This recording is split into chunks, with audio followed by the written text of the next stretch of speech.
Good morning student. Last time हमने droughts तक सीखा था। What is droughts?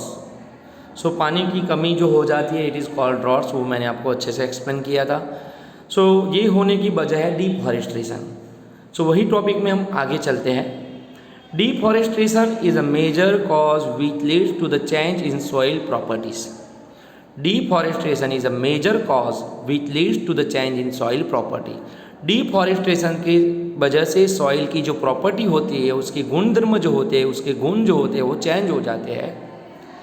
So physical properties of the soil get affected by plantation and vegetation. Physical properties of the soil get affected by plantation and vegetation. Recall from class 7 how trees prevent soil erosion. Trees से कैसे soil erosion, मतलब मिट्टी का जो धो जाना, मिट्टी बह जाती है, it is called soil erosion. तो मिट्टी को बहते हुए बचाने से, सॉइल इरोशन से बचाने के लिए ट्रीज हमको प्रिवेंट करती है। ट्रीज उसको, मिट्टी को पकड़ के रखती है। So how trees prevent soil erosion we have learned in class 7। Fewer trees result in more soil erosion. कम ट्रीज की वजह से ज़्यादा सॉइल इरोशन हो सकता है। So removal of the top layer of the soil exposes the lower, hard and rocky layers. Removal of the top layer of the soil exposes, तो ऊपर का लेयर जो सॉइल का होता है वो रिमूव हो जाने की वजह से, वो हट जाने की वजह से the lower hard and Rocky layers expose हो जाता है, वो खुला हो जाता है। मतलब ऊपर का लेयर चला जाता है तो नीचे के लेयर जो होते हैं वो खुले हो जाते हैं। This soil has less humus and less fertile. ऐसी जो ज़मीन जो होती है, ऐसी जो सॉइल होती है, it has less humus and it less fertile. उसके अंदर का ह्यूमस सब चला जाता है और वो फर्टाइल भी कम हो जाती है। Gradually the fertile land gets converted into desert. तो ऐसी फिर फर्टाइल लैंड जो थी, ऊपर का जो टॉप लेयर चले जाने की वजह से it gets converted into desert, और वो डेजर्ट में कन्वर्ट हो जाती है। It is called desertification. इसको डेजर्टिफिकेशन कहा जाता है। So deforestation also leads to a decrease in the water holding capacity of the soil. Deforestation also leads to a decrease in the water holding capacity. So water holding capacity deforestation से decrease मतलब कम हो जाती है। So deforestation also leads to a decrease in the water holding capacity of the soil. पानी की capacity जो होती है ऐसी सॉइल के अंदर कम हो जाती है। So the movement of water from the soil surface into the ground is reduced. तो अंदर का भी जो ग्राउंड लेवल जो है, इनफिल्ट्रेशन रेट भी रिड्यूस हो जाता है। So the movement of water from the soil surface into the ground. Soil surface में से ग्राउंड में जो पानी जाने की जो मूवमेंट है वो भी रिड्यूस हो जाती है, कम हो जाती है। सो देर आर फ्लड्स। उसकी वजह से फ्लड्स मतलब पानी अंदर नहीं जा पाएगा, सो पानी सब ऊपर ही ऊपर रहेगा। सो उसकी वजह से it causes the floods. Floods मतलब जो बाढ़ आती है, बाढ़ आने की वजह, पूर आने की वजह क्या है, तो पानी ज़मीन के अंदर जा नहीं पाएगा, वाटर होल्डिंग कैपेसिटी इसकी कम हो जाएगी। So there are floods. The other properties of the soil like nutrient content, texture etcetera also change because of deforestation. तो डिफॉरेस्टेशन की वजह से सॉइल के न्यूट्रिएंट कंटेंट, उसका टेक्सचर मतलब उसका जो बंधारण है, उसका टेक्सचर जो है ये भी चेंज हो जाता है डिफॉरेस्टेशन की वजह से। We have studied in class 7 that we get many products from forest. We have studied in class 7, तो क्लास 7 में आप सीखे हो we get many products from forest. Forest से हमको बहुत सारे प्रोडक्ट्स मिलते हैं। लिस्ट दीज प्रोडक्ट्स, ऐसे प्रोडक्ट्स का लिस्ट बनाओ। Will we face shortage of this products if we continue cutting trees. क्या हम कंटिन्यू पेड़ काटते जाएंगे? If we continue cutting trees, हम डिफॉरेस्टेशन करते जाएंगे, so will we face shortage of this product. ऐसी प्रोडक्ट की हमको शॉर्टेज होगी, तो yes we face shortage of this products. Now activity 7.2 animal life is also affected by deforestation. Deforestation से, पेड़ कट जाने की वजह से एनिमल की भी लाइफ जो होती है वो भी अफेक्ट होती है। हाउ, कैसे? Least the point and discuss them in your class. तो ऐसे पॉइंट अपने दिमाग में आप सोच के रखो। Then next point conservation of forest and wild life. Conservation मतलब इसकी रक्षा करना, उसका संरक्षण करना। So conservation of forest, forest का कंजर्वेशन करना, एंड वाइल्ड लाइफ का भी। वाइल्ड लाइफ मतलब वन्य जीव जो है, जंगलों में रहने वाले जो जीव है, वाइल्ड लाइफ, उनका भी हमको कंजर्वेशन करना चाहिए। Having become aware of the effect of deforestation, Paheli and Boojho are worried, they go to professor Ahmad and ask him how forest and wild life can be saved. तो प्रोफेसर अहमद को ये बताते हैं कि कैसे फॉरेस्ट और वाइल्ड लाइफ बचाए जा सकते हैं। So he explained to all of them. Professor Ahmad organises a visit to a biosphere reserve for Paheli, Boojho and their classmates. So Paheli, Boojho and classmate के लिए प्रोफेसर अहमद बायोस्फीयर रिजर्व की ऑर्गेनाइज करते हैं। He select a place named Pachmarhi biosphere reserve.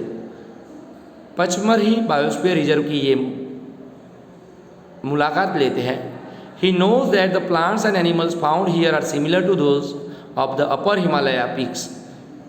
He knows that, ये जानते थे, plants and animals found here, यहाँ पे जो प्लांट्स और एनिमल्स जो होते हैं, similar to those of the upper Himalaya peaks, Himalaya की जो चोटियों में, हिमालय की जो पीक्स होती है, माउंटेन पीक्स, उसकी जो शिखर चोटी जो होती है, वहाँ के जैसे ही ये एनिमल्स होते हैं।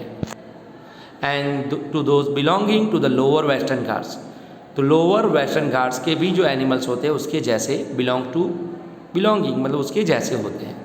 Professor Ahmad believes that the biodiversity found here is unique.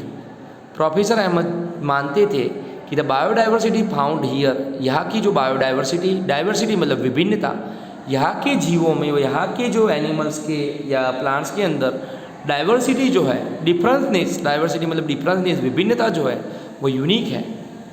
He request Madhavji, a forest employee, to guide the children inside the biosphere reserve. तो इन्होंने माधवजी करके फॉरेस्ट एम्प्लॉई थे, उनको रिक्वेस्ट किया कि बच्चों को वो बायोस्फीयर रिजर्व के बारे में समझाए। So he explain that preserving areas of such biological importance make them a part of our national heritage. He explain that, उन्होंने समझाया कि preserving areas of such biological importance, ऐसे बायोलॉजिकल इंपॉर्टेंस वाले area को प्रिजर्व करना, them a part of our national heritage, ये हमारे national heritage का ही एक पार्ट है। Madhav ji explain to the children that apart from our personal efforts and efforts of the society, government agencies also take care of the forest. Government agency भी forest की देखभाल करती है एंड एनिमल्स की भी देखभाल करती है। So the government lays down rules, government उसके लिए रूल्स बनाती है, methods and policies to protect and conserve them. तो गवर्नमेंट की पॉलिसी होती है इनको कंजर्व करने के लिए।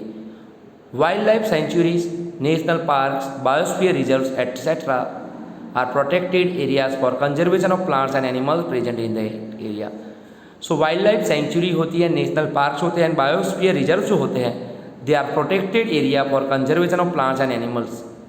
सो वो गवर्नमेंट के द्वारा प्रोटेक्ट किए गए एरिया है, वहाँ पे कोई भी इंसानों की विदाउट परमिशन कोई वहाँ पे जा सकता नहीं है। Now activity 7.3 is find out the number of national parks, wild life centuries and biosphere reserves in your district. आपके डिस्ट्रिक्ट में अगर ऐसे कोई नेशनल पार्क हो, वाइल्ड लाइफ सेंचुरी हो और बायोस्फीयर रिजर्व्स हो तो वो आप लिखो। रिकॉर्डिंग टेबल आपके डिस्ट्रिक्ट में, आपके स्टेट में या कंट्री, मतलब कंट्री में तो हो गए ही, स्टेट में कौन से हो हमको फाइंड करने पड़े। सो यहाँ पे एक बॉक्स बनाया गया है। सो ये आप इंटरनेट की मदद से आप ये फाइंड कर सकते हो। इन माई डिस्ट्रिक्ट नेशनल पार्क, मेरे ख्याल से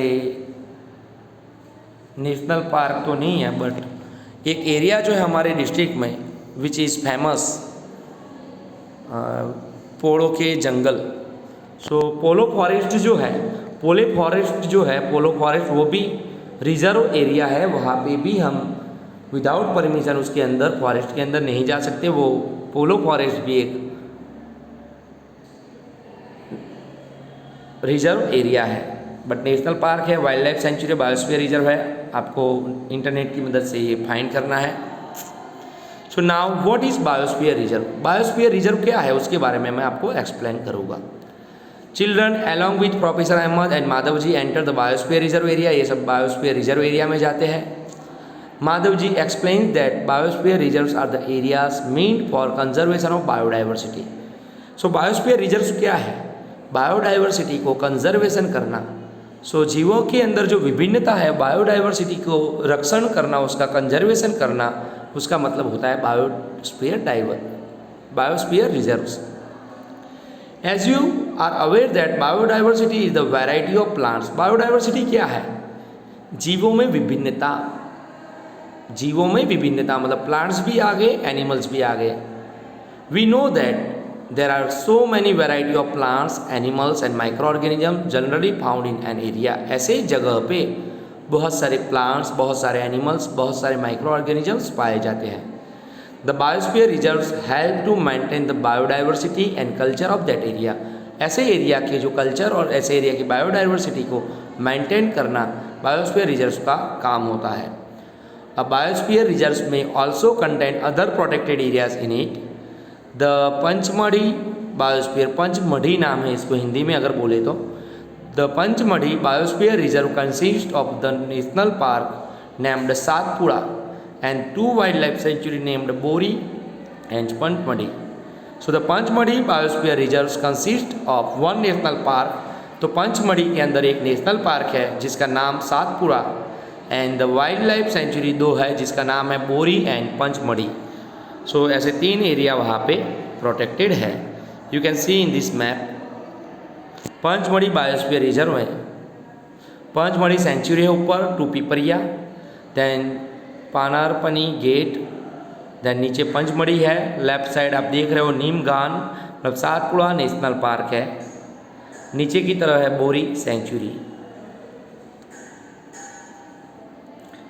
Then activity 7.4 list the factors disturbing the biodiversity of your area।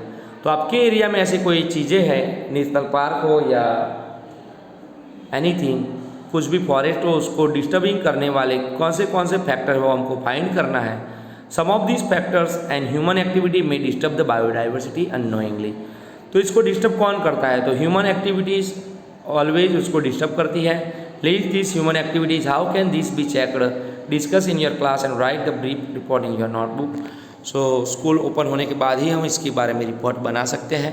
सो सब स्टूडेंट अलग अलग कलेक्ट करके लाए ऐसी बायोडाइवर्सिटी के बारे में, तब हम उसको समझ सकते हैं। Now next topic is flora and fauna. So flora and fauna के बारे में वी विल डिस्कस टुमारो। सो आज मैंने इतना चला है वो आपको अच्छे से लर्न करना है। इसके रिलेटेड कोई भी MCQ क्वेश्चन आंसर है तो आपको फाइंड करके लिखने हैं, और साथ साथ आप वर्कबुक फिलअप करते जाओ तो जिससे प्रॉब्लम ना हो। Okay, all of you, thank you.